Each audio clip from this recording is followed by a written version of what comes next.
Bunge la Israel Knesset limepitisha sheria mpya inayoweka hukumu ya kifo na kuruhusu kesi za maigizo kwa Wapalestina wanaotuhumiwa kuhusika na operesheni ya Al-Aqsa Flood iliyofanyika Oktoba 7 mwaka 2023 kwa kutegemea ushahidi uliopatikana kwa mateso. Sheria hii inazua wasiwasi mkubwa kuhusu haki za binadamu na mchakato wa kisheria. Sheria hiyo iliyopitishwa kwa kura 93 dhidi ya 0 katika Knesset iliungwa mkono kwa pamoja na baraza la mawaziri na wanasiasa wa upinzani. Hatua hii inaonyesha makubaliano mapana ndani ya serikali ya Israel kuhusu suala hili nyeti. Mamlaka za Israel zinadai kuwa sheria hiyo inawalenga wale waliohusika katika operesheni ya Al-Aqsa Flood iliyofanywa na wapiganaji wa upinzani huko Gaza dhidi ya utawala wa Israel. Operesheni hiyo ilifanywa kujibu ukatili ulioongezeka wa utawala wa mabavu dhidi ya Wapalestina na unajisi wa msikiti wa Al-Aqsa.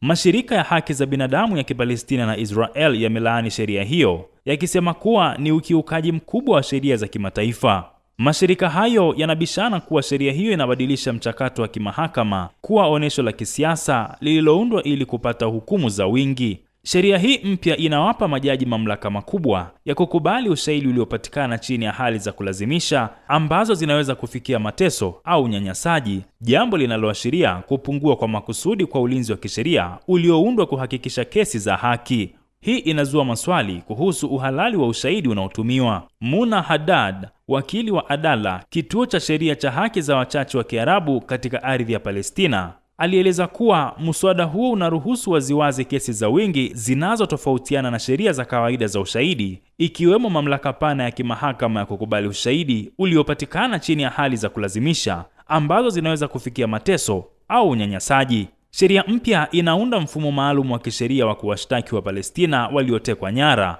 ikiwemo wanachama wa kitengo maalum cha Nukba cha brigedi za Al-Qassam, tawi la kijeshi la Hamas. Hii inalenga kuwafungulia mashtaka wale wanaohusika na operesheni za kijeshi. Kama Haddad alivyohitimisha katika pingamizi lake rasmi kwa muswada huo, alisema kuwa hii inajumuisha ukiukaji mkubwa wa dhamana za kesi za haki ambazo hazifikii mahitaji ya sheria za kimataifa. Hii inaonyesha kuwa sheria hiyo inakwenda kinyume na kanuni za kimataifa za haki. Sheria hiyo inaagiza kurekodi na kutangaza hadharani mchakato wa kesi, ikiwemo vikao vya ufunguzi, hukumu na adhabu kwenye tovuti maalum.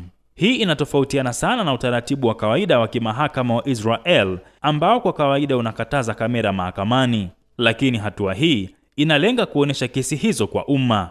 Yulia Malinovsky, mmoja ya waandishi wenza wa muswada huo, alisema kuwa ulimwengu mzima utashuhudia mchakato huo. Hii inaonyesha nia ya Israel kuonesha uwazi, ingawa kuna wasiwasi kuhusu uhalali wa mchakato huo. Haddad alibainisha kuwa kifungu hicho kinabadilisha mchakato kuwa kesi za maigizo kwa gharama ya haki za kushtakiwa. Aliongeza kuwa vifungu vya kusikilizwa hadharani vinakiuka dhana ya kutokuwa na hatia, haki ya kesi ya haki na haki ya utu. Hii inaonyesha wasiwasi mkubwa kuhusu athari za sheria hiyo kwa haki za Wapalestina. Nikiripotia Rubaa za Kimataifa, mimi ni Abdul Nasir Mwita.